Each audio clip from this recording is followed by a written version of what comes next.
Look, I love Longclaw, but in the context of this show, it's just not the same. I need to get me Daemon Targaryen's sword. Where can I buy Daemon Targaryen's sword? Tell me!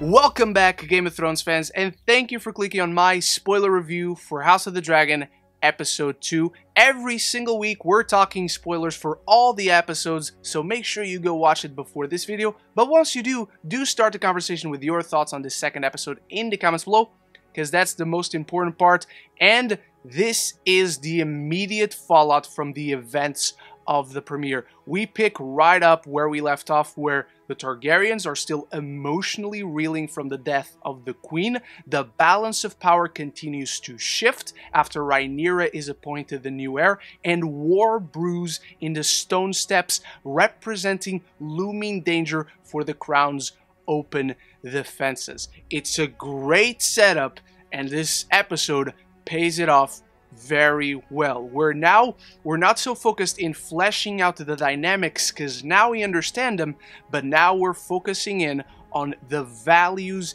from each character and really from each house. What do each of these characters value for themselves, for their houses, and what is their worldview given the events of last week? We continue to build on the choices made by characters and the consequences that came from those choices in last week's episode. We see how it has very much affected all of these characters, as now we see the council in disarray. Friction is felt all around, but particularly between Lord Corlys Velaryon and King Viserys, which is the relationship and the dynamics that is best explored in this episode, because it's the one that pays off by the end with that big reveal that feels earned.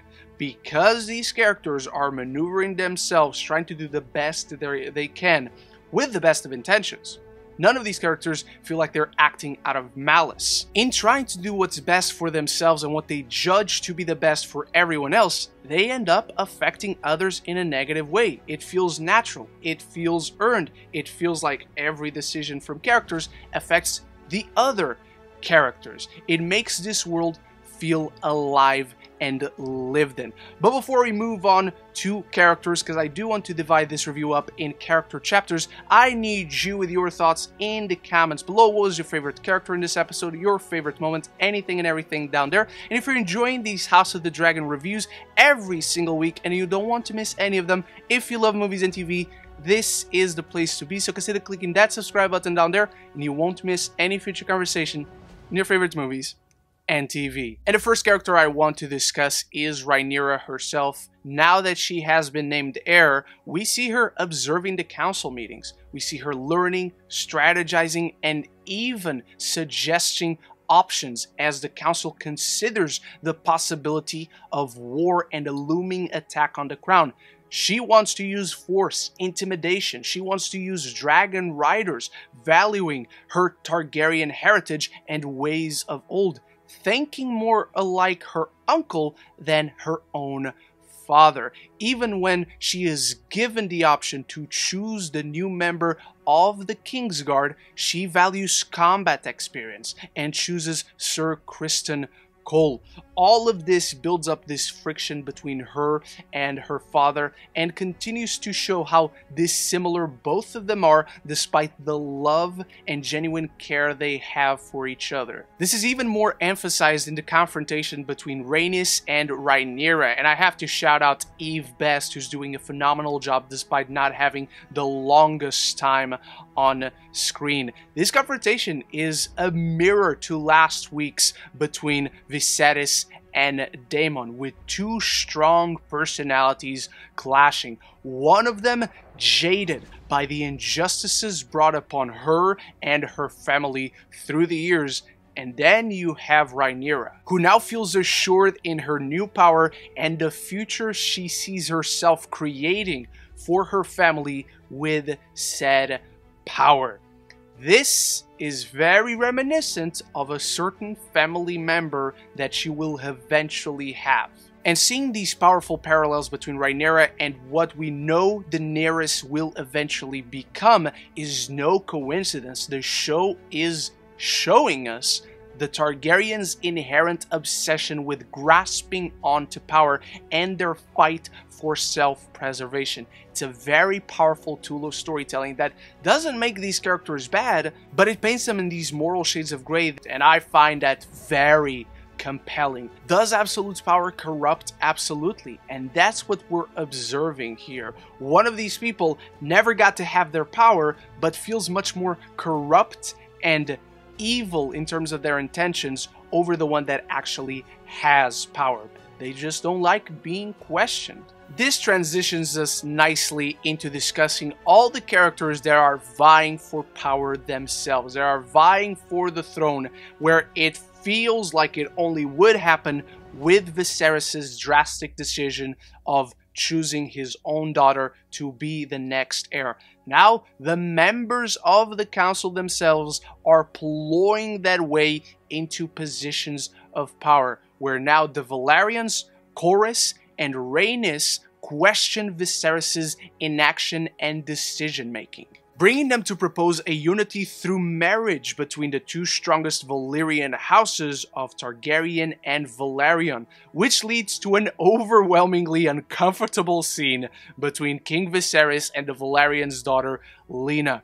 And honestly, this only has a trickle-down effect in steering Viserys the other way, while at the same time you have Lord Hightower questioning this decision, questioning this positioning of Velaryon and Targaryen united, where despite his loyalty and devotion to the king, sets his own daughter to maneuver closer to the king, while Alicent, in her innocence, unaware of her father's eventual intentions and out of her own kindness and pure heart, was already rather close and intimate with both king and princess, resulting in friction between father and daughter as these two story threads eventually clash and Viserys decides to marry Alicent. And this only causes Lord Velaryon to dissent from the council, as the purpose of this new marriage that Viserys claims to not want whatsoever, he claims to have not thought about it for 6 months since the queen died,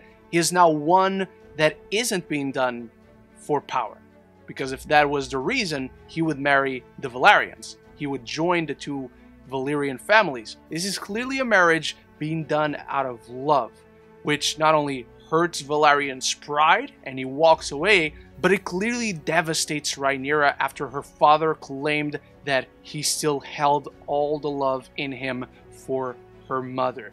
This is once more great character dynamics at play, and we see how this one decision in the search for self-preservation, in the search to carry out the legacy of the Targaryens, and we see how others are affected. We see the division within the King's Council, and we see the division within the Targaryen family itself. This gives us a nice transition into discussing the Targaryens and their dynamic in this episode, which continues to be fascinating, with a beautifully intimate scene between father and daughter at the dinner table, where we learn that Viserys feels intimidated by his daughter, doesn't really want to talk personal matters, and despite genuine attempts from both to open up to one another, it's just a very strained relationship. Even when Rhaenyra tries to present her perspective and what she brings to the council as the new heir, Viserys doesn't welcome her insight.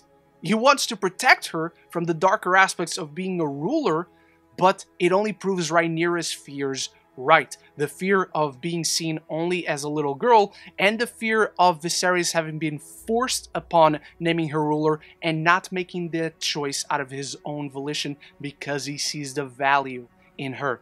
He gave her the title, but he's not giving her any of the power or responsibility. This self-destructive behavior is exactly what makes the Targaryens so rich and compelling, and we continue to observe this self-destructive behavior when Viserys reprimands Rhaenyra after her confrontation with Daemon over in Dragonstone over the egg. A confrontation that happens because she knows there is a line Daemon won't cross, and it's her. It's a badass scene, probably my favorite in the episode. One dragon on each side, the foggy atmosphere, tensions accumulating as uncle and niece confront one another, but it's also a phenomenal moment for characterization that not only proves Rhaenyra's worth as a ruler, as like she says, she handled the situation with no casualties, but it also exhibits how both Rhaenyra and Daemon as rulers value force and intimidation, and how those values differ from the ones that the king himself prioritizes. These values are, however, also prioritized by Corlys Velaryon himself. The entire episode illustrates Corlys' set of values with his maneuvering and his plea to Viserys to take action at the stone steps. And once the Hightower marriage is chosen, we see Corlys getting what he wanted. An alliance between the two most powerful houses that aim to bring back the glory of old Valyria, with Corlys Velaryon now once more shunned by the crown, aligning himself with Daemon Targaryen. This is a twist or reveal, whichever one you want to call it, that I did not see coming, but once it happened, it makes so much sense, not only because it feels like a natural consequence that could only happen with the events of the premiere and what this episode was building up all along, more importantly from a character standpoint. Where these two characters find themselves, it makes absolute sense that they would align with one another. It's not an alliance of loyalty, it's not an alliance of friendship or love. This is an alliance of convenience and of necessity.